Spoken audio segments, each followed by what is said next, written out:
The world is changing so fast around us. Ang daming pagbabago sa mundo.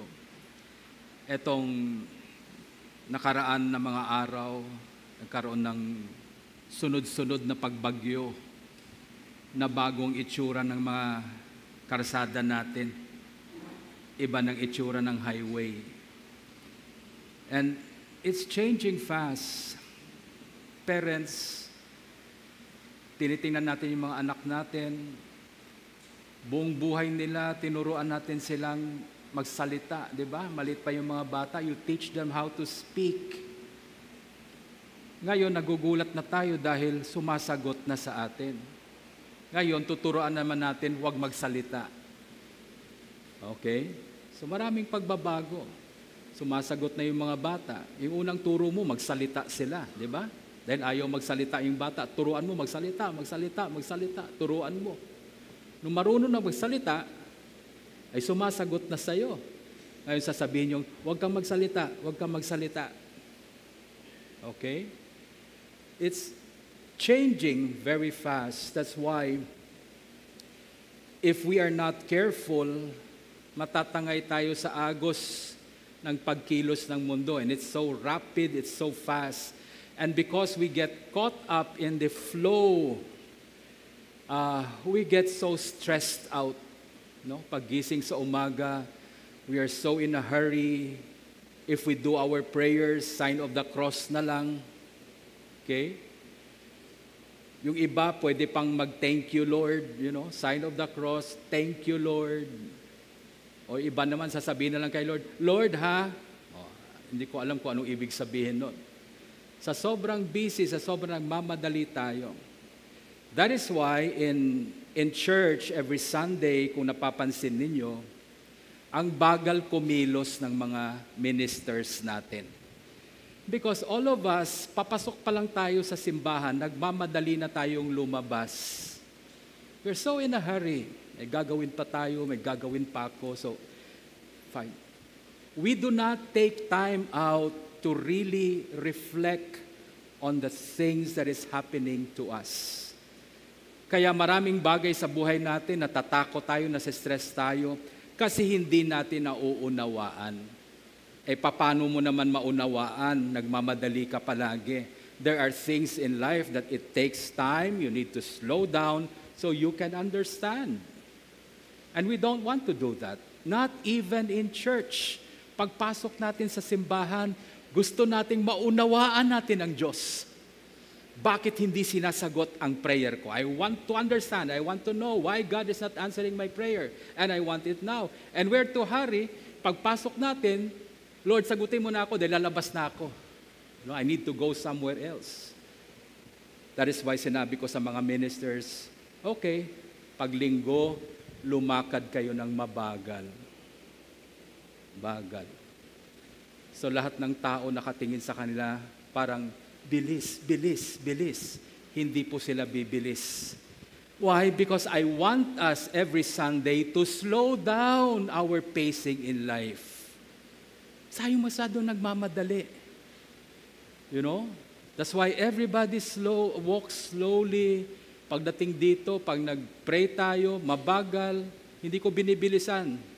Almighty God, to your house, pwede ko naman gawin yan. Tapos yung misa natin in 30 minutes, pag ganyan. But I take time to pray. Almighty God, to you all hearts are open, all desires know. Hindi ko lang nakikita yung mga tao sa likod, pero I know some of you look at your watch. Ay, ang pare, parang matanda pag nag-pray, bagal. You know? Yung readers natin, kung napansin ninyo, talagang super slow. Okay? Now, magagaling mag-English ang mga yan. If they will speak normally sa English nila, ang bilis, baka hindi nyo naman maintindihan. That's why they speak slowly, so that you can digest every word they say. Because what they're saying, what they're reading, is not their own words. They're reading from the Word of God. And sometimes we need to take time to listen and take time to understand. Amen? Yung iba naman sa sobrang bagal, inaantok na. Kasi ang gusto natin palagi, mabilis ang buhay. Okay? we have to learn to slow down once in a while. Kasi maraming taong nagbe-burn out. Alam mo yung burnout? Wala ng energy. Lobat na. Kung may cellphone ka, di ba? Kung puro naman pindot ng pindot ng pindot, pinaglalaruan mo, hindi abot ng 24 hours yan. Okay? 1 oras lang, ubos na yung battery mo. Ganon din tayo. Ang battery natin, hanggang ilang taon yan. Ang problema sa atin, masyado tayo nagmamadali, ubos ka agad. In a few years, wala ka ng battery. Wala ng energy. Because we don't take time to slow things down. Okay? Ang hirap ng buhay ngayon, etong mga nangyari na bagyo, praise God, it did not happen to us here. But tinitingnan ko yung mga lugar kung saan nangyari yung bagyo na yon at yung baha, hindi man lang na-announce sa kanila. There are places na nakasulat doon, wala naman silang warning, di kagaya ng Aklan. Meron tayong red color warning. Meron tayong orange. Kaya when I was in Iloilo at that time, bumabagyo, I was praying for Aklan. Pinagdadasal ko yung Aklan. Sabi ko, Lord, konting baha lang. Baha na yung church namin. Umapaw lang yung tubig. Pag nakita niyo yung tubig, pumasok na dyan sa karsada, sigurado ako dito ang sunod niyan. Okay? Meron pang nagturo sa akin, tingnan mo lang, Bishop, yung children's room. Pag may tubig na yan, next niyan, eto na yung church. Antayin ko pa pumasok yung tubig doon sa children's room. I kept on praying. Kasi yung Aklan, tinitingnan nila, orange, red warning. Little did I know, yung Antique pala, nagla-landslide na. I did not know. Kaya nung gabi na lang, nung tinitingnan ko ang Kalibo, tinitingnan ko yung Kalibo, kung kumusta ang Kalibo, I was calling up some people. Sabi niya, mainit dito, okay naman. Nung nag-scroll ako, nakita ko, Antique. Ay nako, doon. Ang daming bahay na nasira. You see, how do we cope with the changes and the things that are happening in the world today? The Lord taught us one thing. Pray. Pray. But what kind of prayer? What kind of prayer? We are so privileged today that we hear from the gospel Jesus Himself. Jesus Himself who is teaching us how we should pray. Now, alam ko talagang pagdating sa mga bagay na importante, if you want to really prosper, you talk to a financial genius, pumunta ka doon. Oh, meron akong pera dito. Where will I invest it? That financial genius will teach you. Nakikinig ka. Diba? Kung tawagan ka ni Elon Musk, kung tawagan ka ni Jeff Bezos at sabihin sa'yo, bumili ka ng stocks dito, sigurado patok to bukas. Oh, you will buy. Mangungutang ka, manghihiram ka ng pera, because that is a financial genius talking to you. Amen? If you're into sports at gusto mong gumalin sa sports, nako, gusto ko mag-boxing, pumunta dito si Manny Pacquiao. Bishop, may tip ako sa'yo, makikinig ka kay Manny Pacquiao. Diba? You listen to him because he's the greatest in that field. When it comes to prayer, alam mo sino nagturo sa atin? Anak ng Diyos mismo. Yung Diyos na kinakausap mo, yung anak niya. Okay? Remember, Jesus, when He prays, He refers to God, His Father always. So, being the Son of God, Jesus knows how to talk to His Father. And so, He teaches us today. What a privilege to hear from Him, from Himself, from Jesus Himself teaching us. Etong tinuturo niya, isa lang naman yung tip niya ngayon. There's so many things we have to understand about prayer. 3 things on the side. Number 1, be sure that what you're asking aligns with the will of God. Amen? Yun lang alamin mo. Kalooban ba ng Diyos to? Alamin mo muna yan. Huwag kang humingi na hindi kalooban ng Diyos. You ask for the will of God. Second, ask for something that glorifies God. Amen? So, tanong mo, yung hinihingi ko ba kay Lord, is it in line with His will? Second, will it glorify God? Will it bring honor and glory to God? Itong hinihingi ko sa Kanya. And third, very important, ito bang hinihingi ko, will this be good for me? Amen? Madalas, minsan ang hinihingi natin, no? Ang hinihingi natin, mga bagay na hindi mabuti para sa atin. Okay? And so Jesus, considering these things, He taught us today. One of the things that He taught us on prayer, which is very important, is to be persistent in prayer. To continue. No matter what the circumstances, no matter what's happening around you, you don't stop.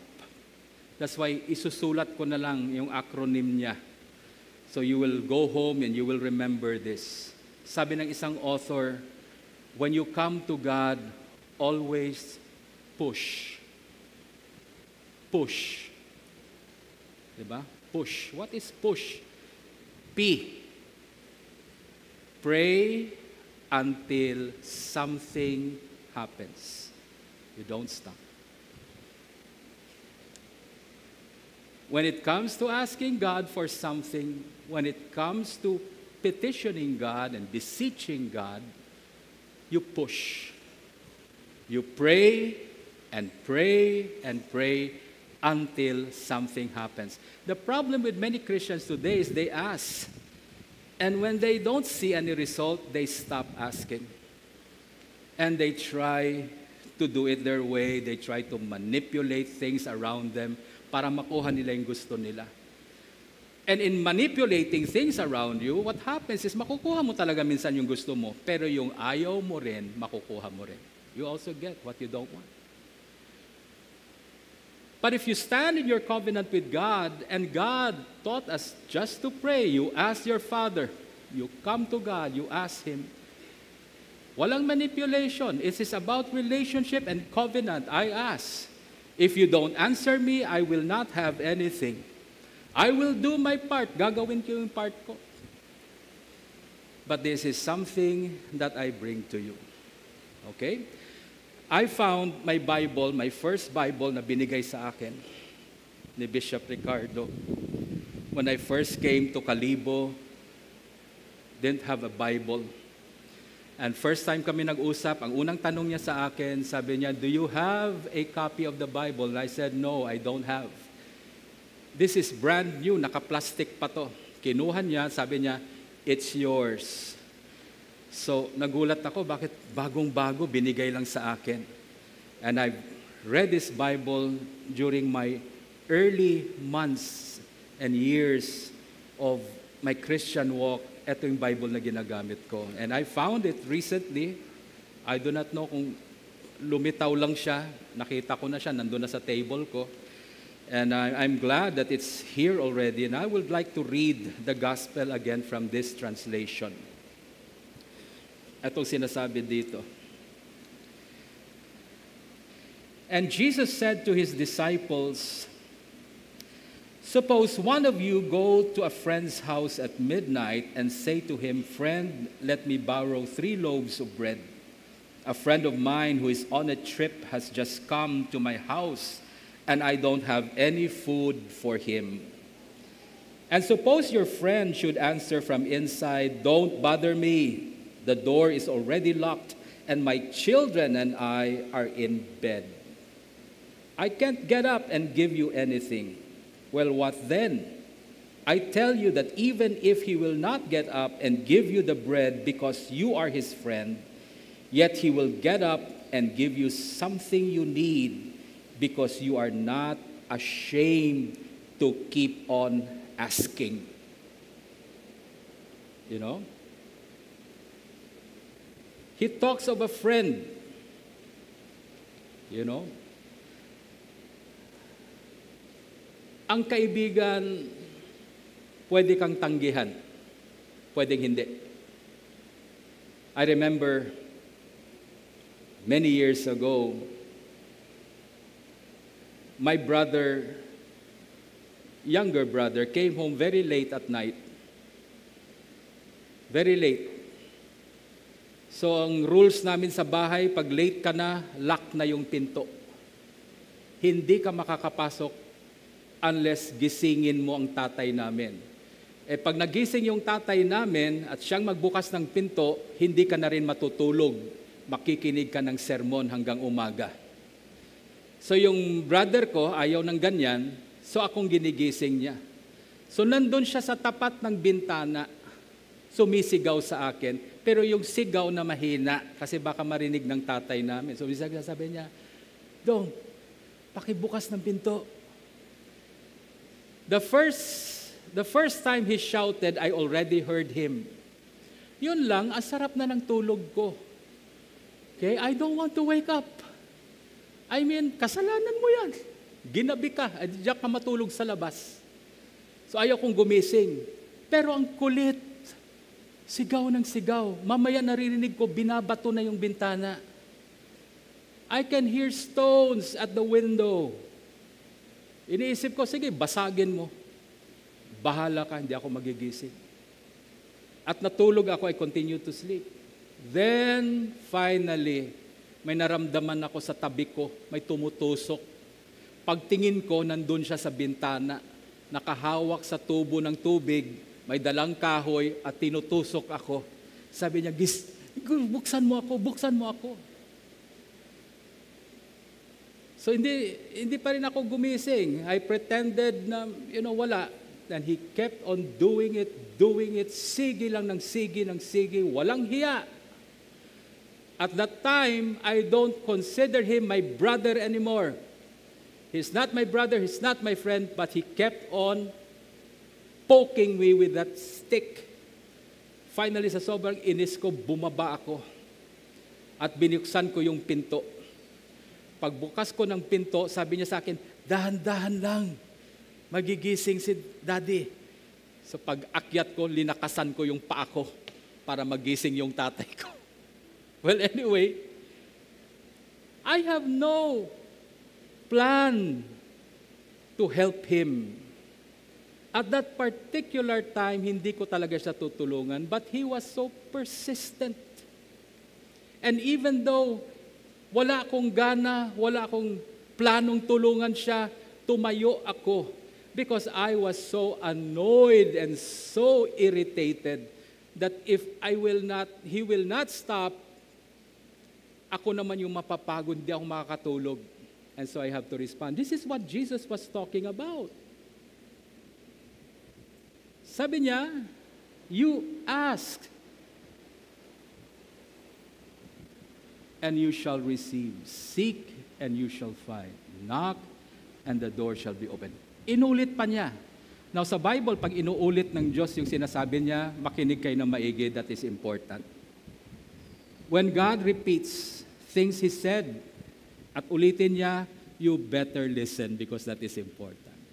Because anyone, okay, ask and you shall receive. We know that scripture, okay? Say it with me, ask and you shall receive, seek and you shall find, knock and the door shall be open to you.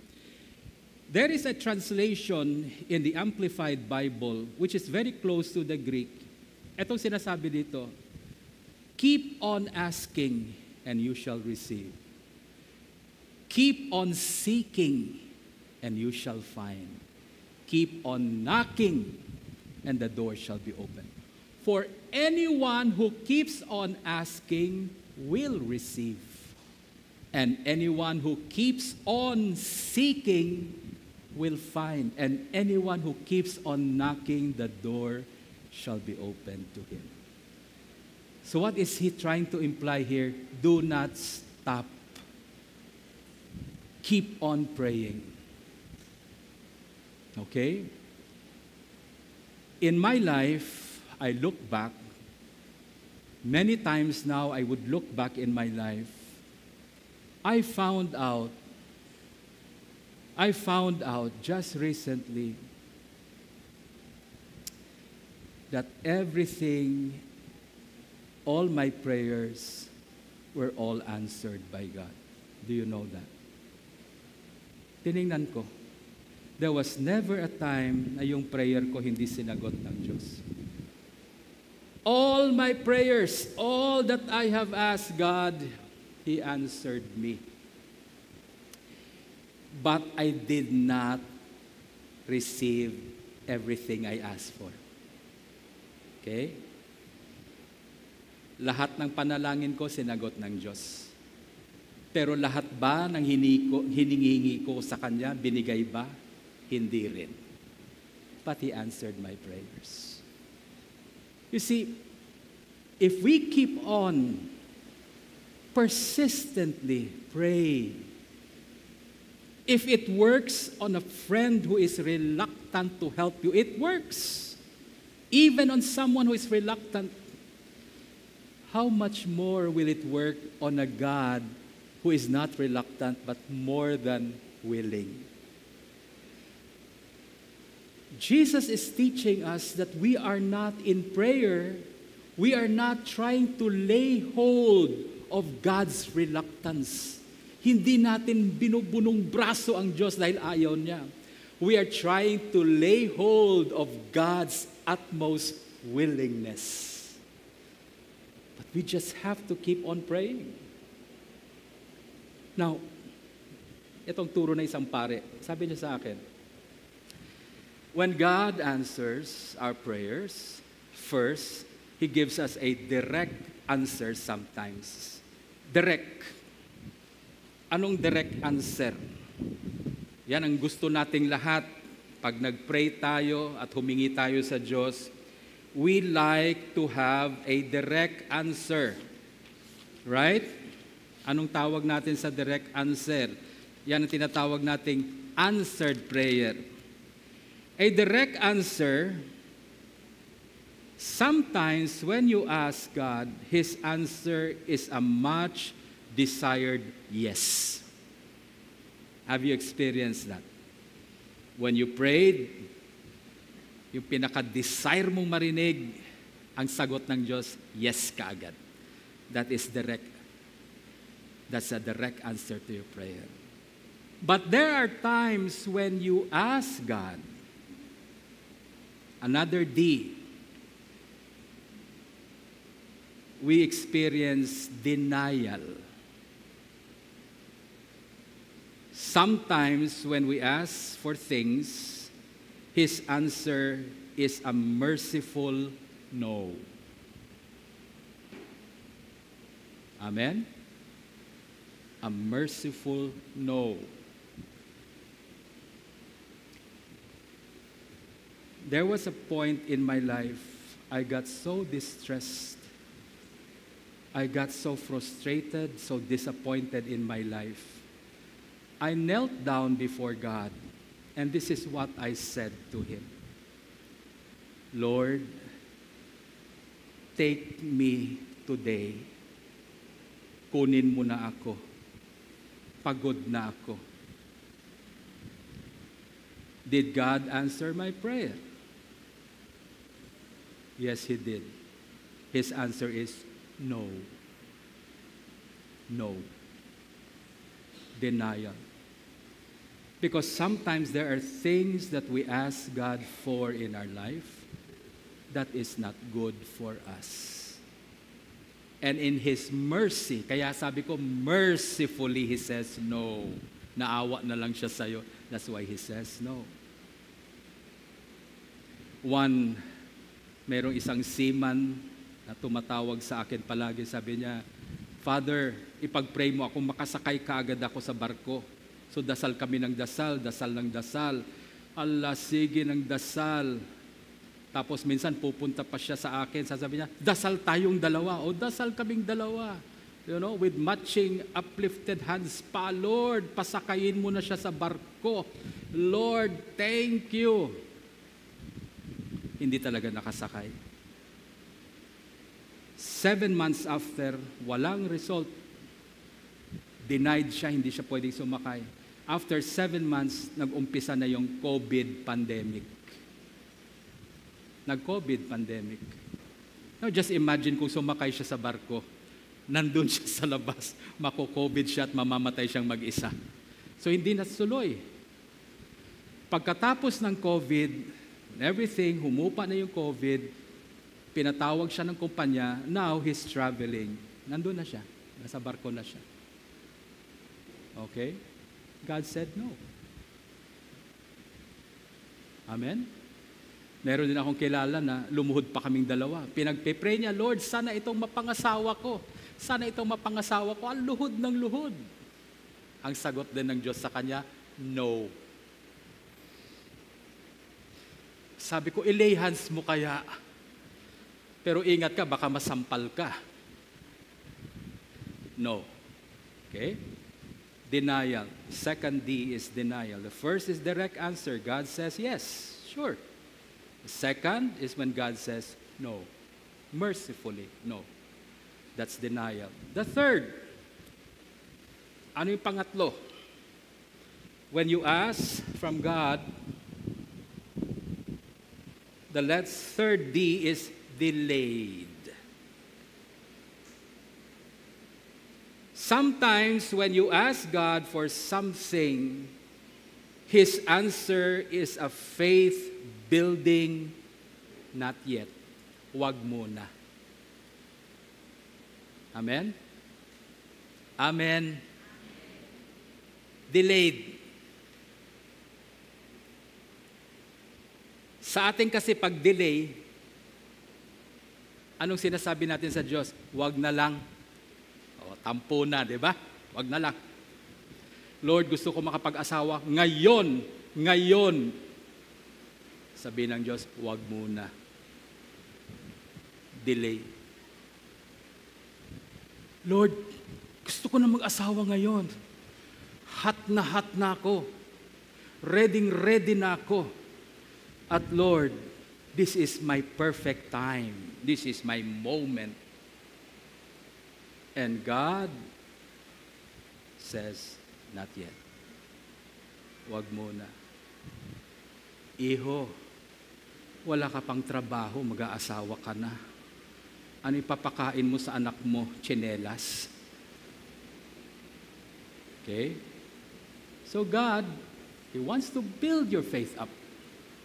And so He says, not yet. Delay.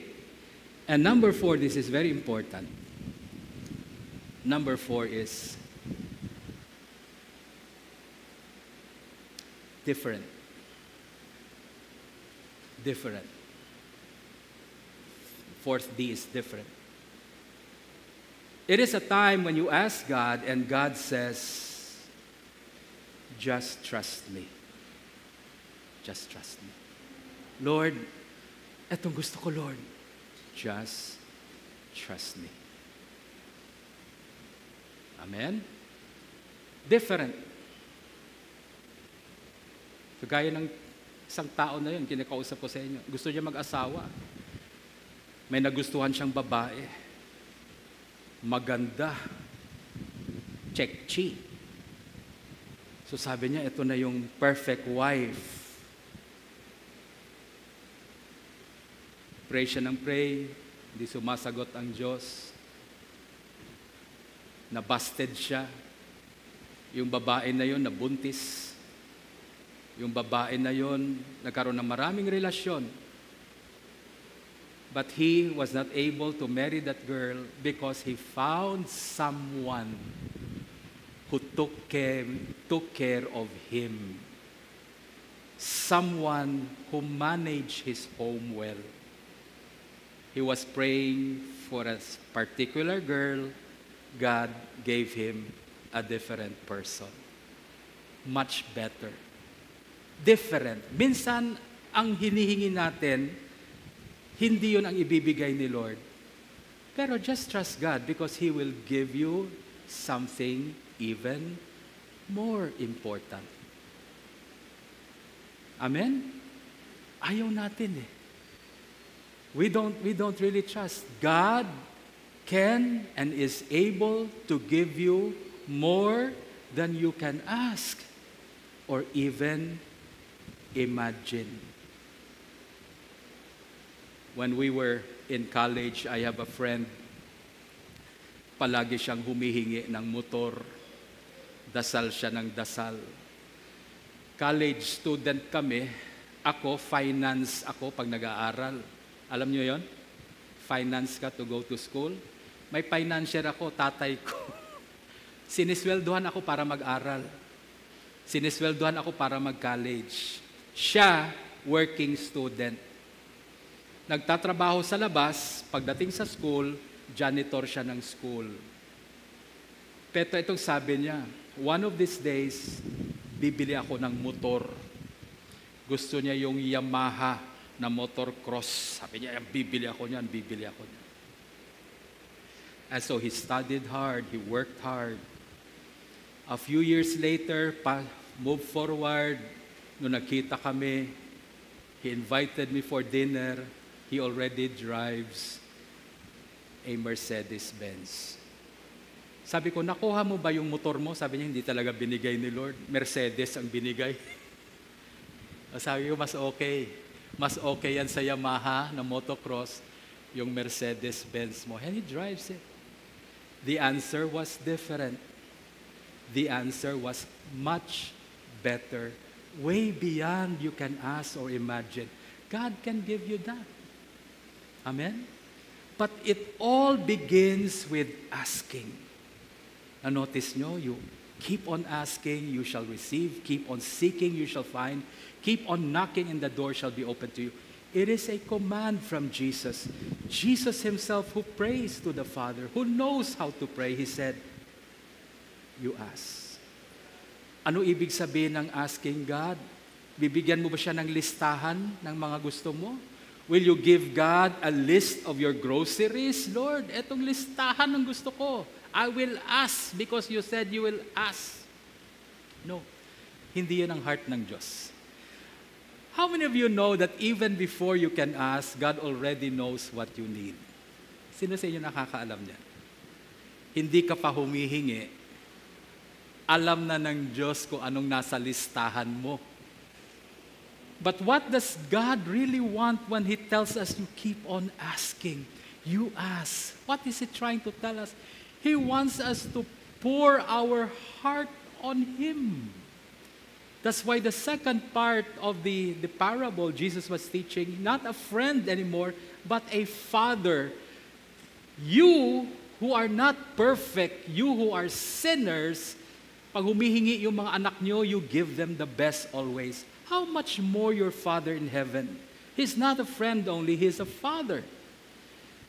And the reason why God tells us to ask, because He wants you to pour out your heart to Him, pouring out your desires to Him. He knows what you need, but He wants you to pour out your heart. Talk to Him about your desires. Bakit? Yung desires kasi natin, nasa loob ng puso mo. It's in your heart. I desire this. I want this. I desire this. I really like this. And God wants you to talk to Him. May mga magulang dito, alam nyo nang kailangan ng mga anak nyo. Opening na ng classes, di ba? Alam mo na yung kailangan nila? O, di ba? Alam nyo na. Hihingi na yan ng pang-tuition. Hihingi ng baon yan. Hihingi ng allowance. You know? The Father knows that already. And the Father has prepared that already in advance. Pero minsan, gusto ko pa rin yung mga anak magsasabi pa rin sa magulang nila, pahingi ng allowance. Because that is important to them. It is in their heart. And they need to communicate that. Because that is what prayer is all about. It's a communication. It is a communing with your Father. To come before your Father na hindi ka nahihiya sa Kanya. You know? Not feeling ashamed. You know your Father will provide. You know your Father will give you the best. That's why you pour out your heart to Him. Hindi listahan ang hinihingi ng Diyos. Yung puso mo. In asking, you pour out your desires to God. You communicate what you desire in your heart. So these are the words that Christ has taught us today. Number one, don't give up. Keep on praying. Push. Pray. until something happens. Do not give up. Keep on praying. Keep on praying. He will answer your prayers. All our prayers, will God answer all our prayers? Yes, He will. But He will not give you everything you ask for. But He will answer all your prayers. He will answer it with sometimes, yes. Sometimes He would say, no, that's not good for you. Sometimes He will answer, not yet. Wait lang. Wait lang. And number 4, God will say, trust me. Salig yang baga. Salig yang. Ako bahala karon. Just trust me. Amen?